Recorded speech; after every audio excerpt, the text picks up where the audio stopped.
Hi, I'm Dylan Blaylock with Clackamas County. Joining me today is Clackamas County Commissioner Paul Savas, and today we are going to be talking to you about the importance of next year's census. The 2020 census kicks off in April. It's important for a number of reasons, but one of the key reasons is because federal programs that our residents rely on are directly related to census data and accurate census data. We are here today talking to you from the Women, Infants, and Children's Office in Oregon City that the county operates. First off, Commissioner, thanks for joining us today. And let's start off with, what exactly does the Women, Infants, and Children program do? WIC, as we call it, provides nutrition, provides food, health screenings, and nutrition education to pregnant women and children under 5 years of age. Also, WIC's goal is to help our community raise healthy kids, and the county's goal falls under the county's goals and ensure safe, healthy, and secure communities. Great.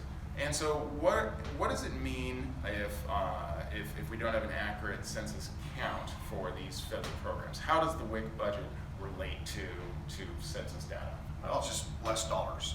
So a count is important. An undercount would mean that we would just have an incorrect low estimate of children and adults and lower income households. And essentially, that's just less overall supply of food for those in need. Right.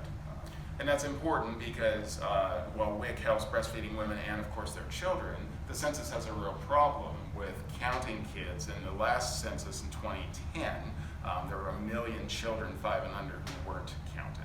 So it's very important to count your children with the census. So, you know, it's the time of the holidays. There's families coming together and friends coming together around food. WIC directly relates to food, but what are some other food-based federal programs that rely on census data that our residents use? Well, a few. So we have the National School Lunch Program, we have School Breakfast Program, we have Child and Adult Care food programs, and we also have SNAP, the Supplemental Nutritional Assistance Program. Great. And so let's look at that. Let's look at that last one a little bit more in depth. So SNAP, Supplemental Nutrition Assistance Program. What are some of the numbers associated? How many people in Clackamas County actually utilize that?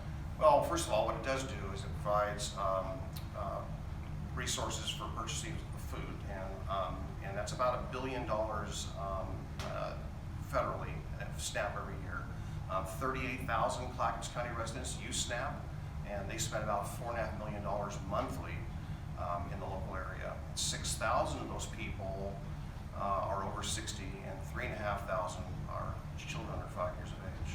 Wow, those are big numbers, so it obviously has a definite impact on a lot of our neighbors and our fellow community members. And again, that's directly tied to census data. So what can people do? What's the important thing for Clackamas County to get its fair share with the census? We need to make sure everyone's counted. So participate in the census, and make sure that all kids are counted. Okay, great. Well, thanks for joining us today. Again, the Women, Infants, and Children offices, there's many throughout the county. We have 4, as you can see, and the census itself is very, very important. We've got a webpage devoted to it, which you can go to at any time. We'll be coming to you with some more messaging in the future about the importance, and especially once it kicks off, and how to go online and fill it out. So, for Commissioner Paul Savas, I'm Dylan with Clackamas County. Thanks very much.